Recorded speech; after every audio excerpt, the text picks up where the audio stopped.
Role رہا ہے. Energy food security کو اگر آپ دیکھیں, فوڈ سیکورٹی میں آپ 24-25 کروڑ عوام کے لیے اناج پیدا کرتے ہیں اور ایکسپورٹ بھی کرتے ہیں. اس لحاظ سے ہمارا کسان جو ہے اس کو آل solute.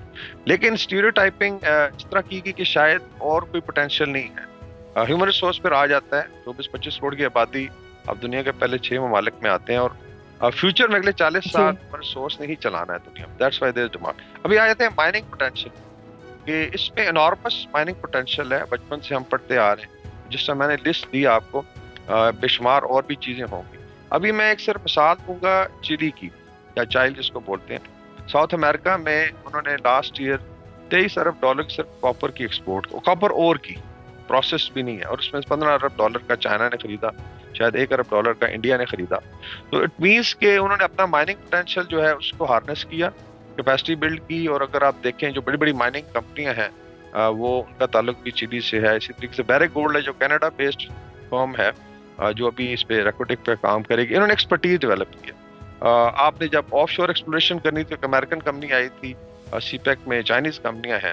So may be being developing country ابھی ہمیں ٹائم لگے گا, لیکن ابھی اللہ کے فضل سے اتنا ہو چکا ہے کہ آپ کو ایک ٹائم میں اپنی کیپیسٹی بلڈنگ کر سکتے ہیں, اور اس کے اندر مائننگ کو آپ جو ہے ایک ایسے لیول پہ لے جا سکتے ہیں کہ پھر it becomes part of your economy. ابھی چلی کا میں دیکھ رہا تھا کہ جو ٹوٹل ایکسپورٹ ہے اس میں 45% کاپر اور کا حصہ ہے. سو لک ایٹ ون پوٹینشیل, صرف ایک کاپر ہے اور اس کی ایکسپورٹ سے اتنا وہ کما رہے ہیں. تو جو جس طرح میں نے مینشن کیا ریکوٹک کا جو ایک بلاک ہے اس کا potential closer to $1 trillion. Just imagine کہ اگلے 40 سال اس مائن نے چلنا ہے, کتنا کچھ دے سکتی ہے. پھر اس میں بلوچستان کے یوتھ ہیں, ان کی ٹریننگ ہے, ان کی کیپیسٹی بلڈنگ ہے. مائننگ میں انٹرسٹ بھی آنا چاہیے. دا سبجیکٹ آئی تھنک اس کو امپورٹنس ملنی چاہیے, بیکاز جب تک آپ ہیومن ریسورس ڈیولپ نہیں کرتے اس کا پورا فائدہ نہیں اٹھایا جا سکتا. تو آل ٹولڈ چیزیں آئی تھنک ٹھیک ڈائریکشن میں جا رہی ہیں, اور بے شمار مثالیں ہیں. China is a big mining player, India میں ہوتی ہے. امریکن مائنرز ہیں اسی طریقے سے, لائک ٹیتھیان کاپر کمپنی بہت بڑی کاپر پلیئر ہے. سو وہ ٹھیکے لیتے ہیں جا کے افریقہ میں اور ایسے ممالک میں جہاں پہ پوٹینشیل. اچھا ایک اور مینشن میں کر دوں کہ پاکستان ٹیتھیان بیلٹ کے اوپر ہے. یہ ٹرکی سے شروع ہوتی ہے اللہ کی طرف سے. اس میں کاپر گولڈ کی ایک بیلٹ ہے, ٹرکی, ایران, پاکستان, اسپیشلی بلوچستان, اور پھر پاکستان بارڈر کے ساتھ چلتی ہوئی چلی جاتی ہے ہمالیاز میں. اور آپ میپ شک اس کا گوگل کر کے دیکھ لیں تو آپ ٹیتھیان بیلٹ کے اوپر, یعنی آپ حصے دار ہیں بیٹھے. اللہ تعالیٰ نے کاپر گولڈ کا اتنا بڑا ذخیرہ رکھا ہوا ہے. اچھا سر, ماضی میں پالیسیز کے عدم تسلسل اور منصوبوں میں عدالتی مداخلت نے ہماری معدنی وسائل کی تلاش کے ہدف کو ہم سے بہت دور کر دیا ہے. پالیسیز میں تسلسل کے ذریعے سرمایہ داروں کا اعتماد بحال کرنے کے لیے ہمیں فوری طور پر کیا کرنا ہوگا؟ جی آئی تھنک آپ نے صحیح پوائنٹ آؤٹ کیا. ایون اگر ریکوٹک کا کیس دیکھیں اور اگر وہ پروسیس چلتا رہتا تو شاید آج آپ پروڈکشن فیز میں ہوتے. انفارچونیٹلی لوگوں نے اس کو پروپوگیٹ کیا. پھر آپ کو پتہ ہے جس طریقے سے یہ کیس سپریم کورٹ میں گیا, اس وقت کے جو چیف جسٹس انہوں نے ایک ڈیسیژن لیا, اور آپ نے بیسیکلی وائلیٹ کیا انٹرنیشنل جو رولز ریگولیشن ہیں, لاز ہیں, وہ کم نہیں چلی گی. انٹرنیشنل جو کورٹس ہیں, آربیٹریشن کورٹس ہیں, اور آپ کو بہت زیادہ نقصان, I think closer to $9 billion تک آپ پہ فائن ہونا تھا. پھر جو ہے ری نیگوشیٹ کیا گیا کہ ٹھیک ہے, اس میں ڈیفینیٹلی جو بیرک گولڈ ہے ان کا اسٹیک بڑھایا گیا, لیکن فائنلی اٹ واز ڈیسائیڈ کہ نہیں, we have to move forward. تو آئی تھنک اس میں ہمارے جو لیگل فٹرنٹی ہے یا judiciary, they should also realize, اور اس میں میرا خیال ان کی بھی ایکسپرٹیز بلڈ اپ کرنے کی ضرورت ہے کہ جب انٹرنیشنل معاہدے ہوتے ہیں, جب آپ کر لیتے ہیں اور آپ اسٹیٹ جو ہے اس پہ کمٹمنٹ کرتی ہے, اور ٹائمز آپ جو ہے اس کو بیسیکلی ہائیسٹ لیول پہ اس کو انڈورس کرتے ہیں اور ساورن آپ گارنٹیز دیتے ہیں, تو ان سے پیچھے نہیں ہٹا جا سکتا.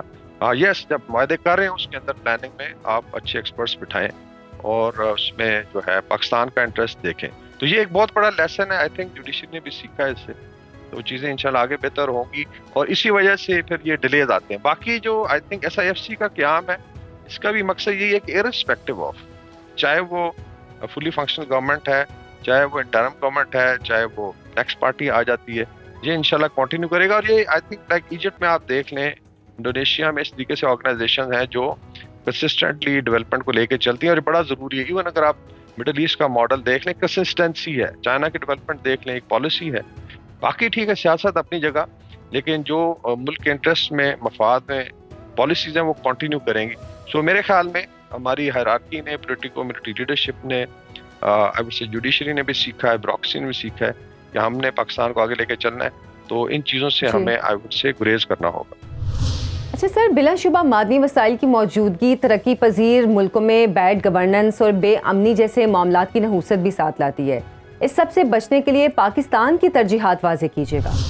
جی، اس میں آئی تھنک جس طرح کی بات ہوئی کہ مین یہ ہے کہ should be consistency of policy اور پرائرٹیز آپ کر لیں. ہر ملک نے اپنا جو ہے پوٹینشیل، جو میں صرف چلی کی مثال دی کہ انہوں نے دیکھا کہ ہمارا مائننگ پوٹینشیل شاید 50 سال پہلے انہوں نے ڈیسیژن لے لیا یا شاید میں بھی اس سے زیادہ کہ جی ہم نے اس کو ڈیولپ کرنا.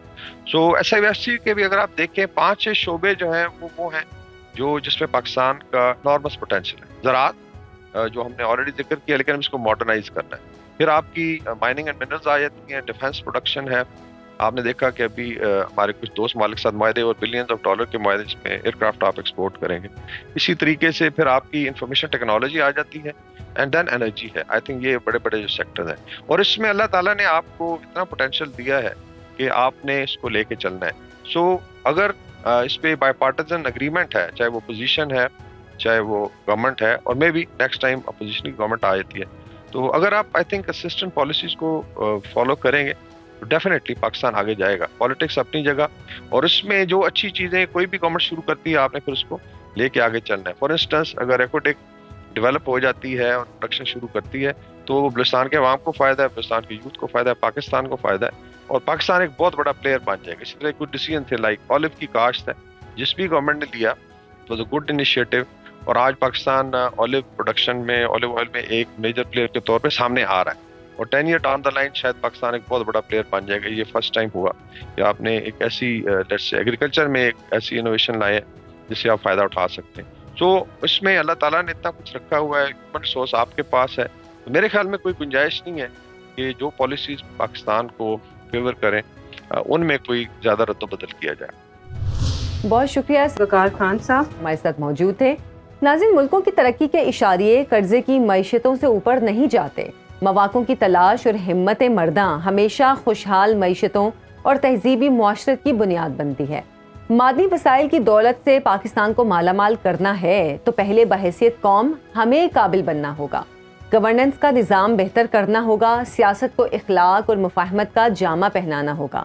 سماجی بے تدبیری کا خاتمہ کر کے تعلیم کے یکساں مواقعوں کی فراہمی کو ترجیح بنانا ہوگا. اگر ایسا کر سکے تو ہی ہم زندہ و بیدار قوموں کی فہرست میں جگہ بنا پائیں گے، ورنہ غفلت کے ماروں کا آخری مقام تاریخ کا کوڑا دان ہی رہ جاتا ہے. آپ کا بہت بہت شکریہ. اجازت دیجیے. اللہ حافظ.